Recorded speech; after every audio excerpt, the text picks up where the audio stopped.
তো গাইস আৰু সকলোতকৈ আজিৰ দিনটোত ইন্টাৰেষ্ট লগা বস্তুটো হৈছে এইজনে আমাৰ মহাত্মা গান্ধী জাতিৰ পিতা আক্ৰমণ হয়ে মৰে গেল তাৰ নাওটা আমি পাল তাৰ সেই কিয়টা গান্ধী গাঁৱৰ কিটা পাই তাতে আমি জাগা নথকাৰ কাৰণে এই বাইদা গাঁৱৰ পাহাৰ আমি এতিয়া স্থায়ী কৰিলি জাগাটাক মন্দিৰ বনাই পূজা কৰি আছো because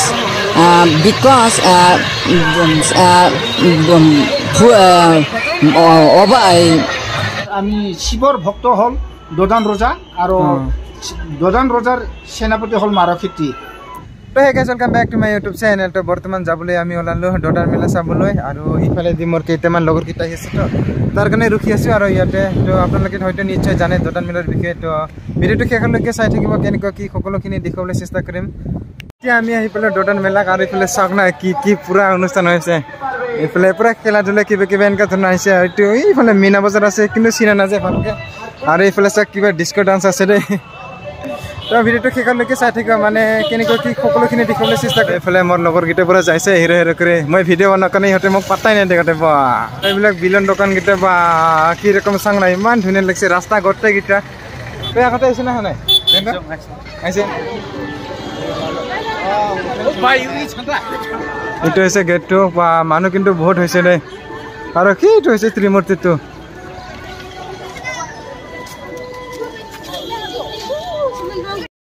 তোৰ গাইস আমি ইয়াতে জটা থলো আৰু ইয়াতে জটা থোৱাৰ কাৰণে মানে 10 টকা লাগে হয় না খুৰা 10 টকা এতিয়া আমি গৈ আছো মন্দিৰ ফালে আৰু তাতে কেনেকৈ কি আপোনালোকক সকলোখিনি দেখাম তো চাই থাকিব আৰু ইফালে কিবা শ্বুটিং কৰি আছে দেখোন আচ্ছা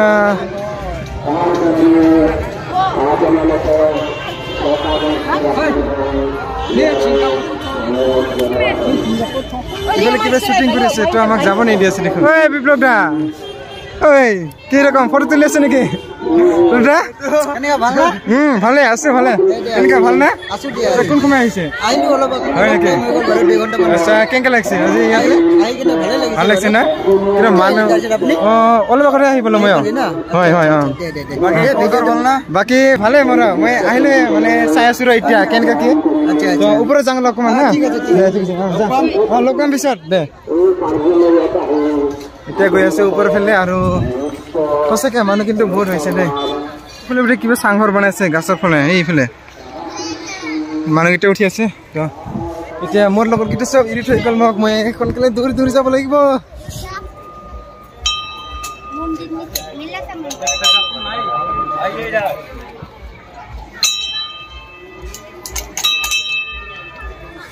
ঘণ্টা বজাই দিলো এতিয়া ডাইৰেক্ট গৈ আছো মন্দিৰত মন্দিৰটো কিন্তু বহুত মানুহ ভিৰ দে আজি দদানৰ অষ্টমী তিথি পূজা হৈ আছে বহুত মানুহ দৰ্শক গিলা হৈ আছে আজি আমাৰ অষ্টমী দদান মেলা অহাকালি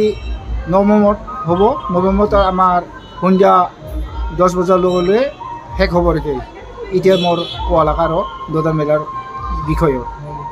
আচ্ছা আমি নিশ্চয় জানিব পালাম অহাকালি মানে শেষ হ'ব আৰু দদান মেলা পূজাটো আৰু মানে এতিয়া কিহৰ কাৰণে দদান ৰজা হৈছে মানে কেনেকুৱা আমাৰ ৰাভাৰ ৰজা আছিল এই ৰাভাৰ ৰজা আগত আছিল আমাৰ ছাতাবাৰী চায়াচু পাহাৰৰ এই তাতে আছিল ছয়বিনী ছয়গাবোৰ ধৰাই তাৰপিছত হাতীচিলা পাহাৰত আছিল সেই আগত নিজৰ স্থায়ী জাগা সেই জাগা তাতে মুছলমানগিলা অলপ ডিষ্টাৰ্ব কৰি সেই ৰংচাই ঝৰা এই জিৰামৰ ৰংচাই ঝৰা পালাই যায় এখন ফেলদবা কিবা ৰাবাগিৰি তাতে তাৰ মৃত্যু তাৰ ৰজাৰ নৌকা এই এখনৰ দদান আমাৰ এইটা মন্দিৰতে আছে এই দদানৰ এই তাতে আক্ৰমণ হৈ মৰি গ'ল তাৰ নাওটা আমি পাল তাৰ সেই কিয়টা গান্ধী গাঁৱৰ কিটা পাই তাতে আমি জাগা নথকাৰ কাৰণে এই বাইদা গাঁৱৰ পাহাৰ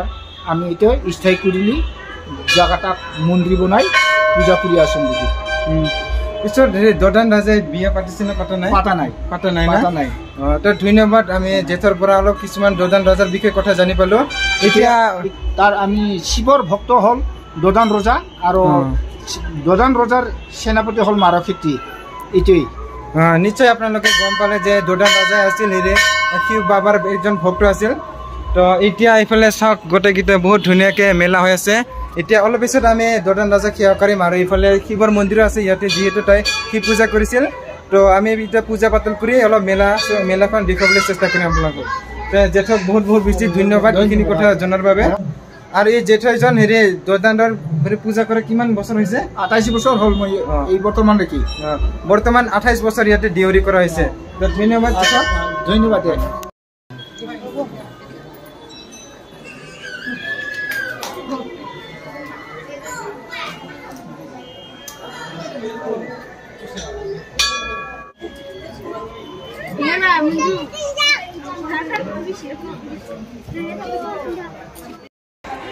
আৰু এইখনে হৈছে মেলাখন চাওক একদম মানে য'ত ধান ৰোৱা পথাৰত কি ধুনীয়াকৈ পালন কৰিছে আৰু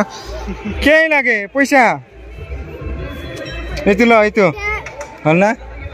আৰু আজি দোদান মেলাৰ বিশেষ অতিথি মানে মোৰ পাৰ্টনাৰ মোৰ লগত আহা এইটো হৈছে আপোনাৰ কি নাম আছিল নামটো কত ৰাজীৱ ৰাভা আৰু এইফালে হৈছে জয়কান্ত আৰু এইটো হৈছে অভিৰাম এইটো হৈছে বিনন ডাঙৰীয়া আৰু এইটো হৈছে পৰমেশ্বৰ এতিয়া আমি গৈ আছো একদম মেলাৰ পিনে মেলাখন এতিয়া আমি গৈ আছো না প্ৰথমতে এইটো ত্ৰিমূৰ্তিটো চাই হয় নেকি হয় হয় হয় তাৰপিছত মেলাটা ঘূৰিম না তাৰপিছত মেলাটা ঘূৰিব লাগিব চাব লাগিব অকণমান আৰু এইফালে হৈছে আমাৰ মেইন ৰাভাৰ মানে কিছুমান ট্ৰেডিশ্যনেল আৰু পুৰণা বস্তুকেইটা এইফালে দেখুওৱা হৈছে আৰু তো সকলোখিনি দেখাবলৈ চেষ্টা কৰিম তো ভিডিঅ'টো চাই থাকিব আৰু এইখনে হৈছে দোদান ৰাজাৰ ত্ৰিমূৰ্তিখন চাওক কি ধুনীয়াকৈ বনাই কিনি আছে এনেকৈ ৰাখি থৈছে এইটো আৰু দোদান ৰাজাৰ বিষয়ে এটা ধুনীয়াকৈ দিয়া আছে তো মই কোনো ক'ব লগা দৰকাৰ নাই আৰু আপোনালোকে নিজে পঢ়াই কিনি চাব পাৰিব চাওক এইটো হ'ল মানে দোদান ৰাজাৰ হিষ্টৰী আৰু কোৱাৰ নিচিনা চাওক কি ধুনীয়াকৈ ৰাখি থৈছে আৰু এইটো হৈছে মানুহকেইটা ইয়াতে পূজা কৰিছে আৰু এইফালে মেলা চাওক না চাৰিওফালে একদম গান বাজানা কি কেনেকুৱাকৈ হৈ আছে এইটো হৈছে প্ৰদৰ্শনী মেলা আৰু ইয়াতে সোমাবলৈ এনেকুৱা ধৰণৰ টিকেট কাটিব লাগিব 20 টকাকৈ লৈ এতিয়া আমি ভিতৰলৈ গৈ আছোঁ আৰু তাতে কি কি আছে সকলোখিনি দেখুৱাই আছোঁ আপোনালোকক আৰু ভিতৰত সোমাই এনেকুৱা ধৰণৰ বহুত ডাঙৰকৈ মেলা একদম ইফালৰ পৰা ঘূৰিম এনেকুৱাকৈ মানে শাৰী শাৰীকৈ যাম আৰু এইফালে চাওক গ্ৰন্থ মেলা আছে কিতাপৰ দোকান চাওক আপোনালোকক কি কি ধৰণৰ কিতাপ লাগে চব আছে ইয়াতে বকুল ফুলৰ দৰে দেখোন এটা মই পঢ়িছিলোঁ দেই মনত আছে অলপ চলপ তো গোটেইকেইটা দেখুৱালেতো মই শেষ কৰিব নোৱাৰিম সেয়েহে অলপ অলপকৈ দেখুৱাই আছোঁ তো গাইছ আৰু এইফালে কিবা এটা কিতাপ পালোঁ চাওক এইটোতো বোলে হাফ গাৰ্লফ্ৰেণ্ড মানে কেনেকুৱা ধৰণৰ মই বুজি পোৱা নাই আপোনালোকে যদি জানে কমেণ্ট কৰি জনাবচোন হাফ গাৰ্লফ্ৰেণ্ড বোলে মানে কি ব্ৰেকআপ হোৱাৰ পিছত নেকি এটা আৰু এইফালে নিৰিবিলি কিতাপো আছে কাৰোবাৰ যদি পঢ়িব মন আছে তো পঢ়িব পাৰে চাওক যদি ৰোমান্টিক হ'ব খুজিছে এই কিতাপখন পঢ়িব পাৰে আপোনালোকে এইফালে চাওক লক্ষ্য বোলে IAS বা কিন্তু মোৰ মাথা নাই দে এইবিলাক পঢ়িবৰ কাৰণে আৰু এইফালে আছে ৰজনীকান্ত বৰদলৈৰ মেৰী জীয়ৰী আৰু বৰ্তমান এইফালে সেইফালে এইফালে বাঁহৰ বনাইছে এইগুলো চব না বাঁহৰ ৰ এইফালে ব্ৰাছ দেখোন বাঁহৰৰ বাহ এইটো কিন্তু ভাল লাগিছে দে অ' দাদা ক'ৰ পৰা আহিছে আপোনালোকে হয় নেকি আচ্ছা পিছত কিমান চেল হৈছে আচ্ছা চলি আছে না আচ্ছা ঠিক আছে হা এইফালে গোটাইকেইটা চাওক খালি ৰাভাৰ কাপোৰৰ দোকান ক'ত সোমাব কি ল'ব আপোনালোকে তো ইমানকেইটা চাইতো লাভ নাই এতিয়া সেইফালে গৈ আছোঁ তো গাইছ আৰু এইফালে চাওক ডাঙৰীয়াসকলৰ ত্ৰিমূৰ্তি ইয়াতে কি ধুনীয়াকৈ সজাই থৈছে মানে এইবিলাক চব প্ৰদৰ্শনী আৰু বিক্ৰী নকৰে আৰু এইটো চাওক না এইটো হ'ল একদম ডেঞ্জাৰ বস্তুটো টেং বৰ টপ অৰিজিনেলি এনেকুৱা ধৰণৰ চেল্ফি পইণ্ট বনাইছে কি ধুনীয়াকৈ সিহঁতে চেল্ফি উঠি আছে বাৰু ফটো উঠি আছে তো গাইছ আৰু সকলোতকৈ আজিৰ দিনটোত ইণ্টাৰেষ্ট লগা বস্তুটো হৈছে এইজনে আমাৰ মহাত্মা গান্ধী জাতিৰ পিতা বৰ্তমান এই ত্ৰিমূৰ্তি হৈ আছে আৰু কথা নকয় তো এইটো আপোনাৰ চাওক কিমান কষ্টকৈ আছে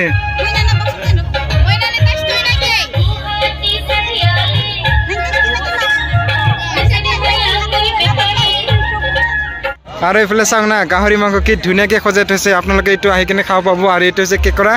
তো সকলোৱে জানে তো দাদা ক'ৰ পৰা আহিছে আপুনি বৰজুলিৰ পৰা না পিছৰ চেল যাই আছে না আচ্ছা ঠিক আছে হা দে মানে এনেকুৱা ধৰণৰ গাহৰি পুৰা ইয়াতে বহুত পাব আৰু একদম চাওক ইপাৰৰ পৰা একদম ইফালেলৈকে আৰু এইটো হৈছে ৰাভাৰ একদম পুৰণা প্ৰদৰ্শনী দিশ হৈ আছে এইবাৰ মানে আমাৰ ৰাভাকেইটা এনেকুৱা ধৰণৰকৈ ধান হৈ আছিল আৰু আগতে আৰু এইটো হ'ল এনেকুৱা ধৰণৰ কাপোৰ আছে এইবিলাকৰ ৰাভাৰ অলংকাৰবিলাক আৰু এনেকুৱা ধৰণৰ কিবা কিবা বহুত আছে এইটো হৈছে খাম বুলি কয় এই ঢোলটো আৰু এইবিলাক হৈছে অস্ত্ৰবিলাক এনেকুৱাকৈ সজাই থৈছে চব প্ৰদৰ্শনী দিশ হৈছে আৰু তো গোটেইকেইটা দিশলৈতো ভিডিঅ' বহুত লম্বাই হৈ যাব তো ডাইৰেক্ট শ্বৰ্টকাটকৈ দেখিবলৈ আৰু এইবিলাক হৈছে অলংকাৰবিলাক একদম সোণৰ অৰিজিনেল মানে পৰম্পৰাৰ এতিয়া সোণ আৰু কাণত পিন্ধা এনেকুৱা ধৰণৰকৈ প্ৰদৰ্শনী দিশ হৈ আছে এইবিলাক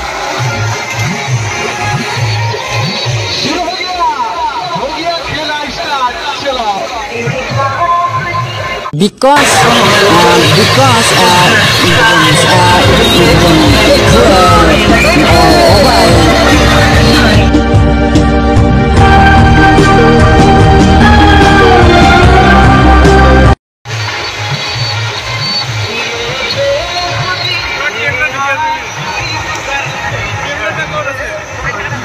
ভিডিঅ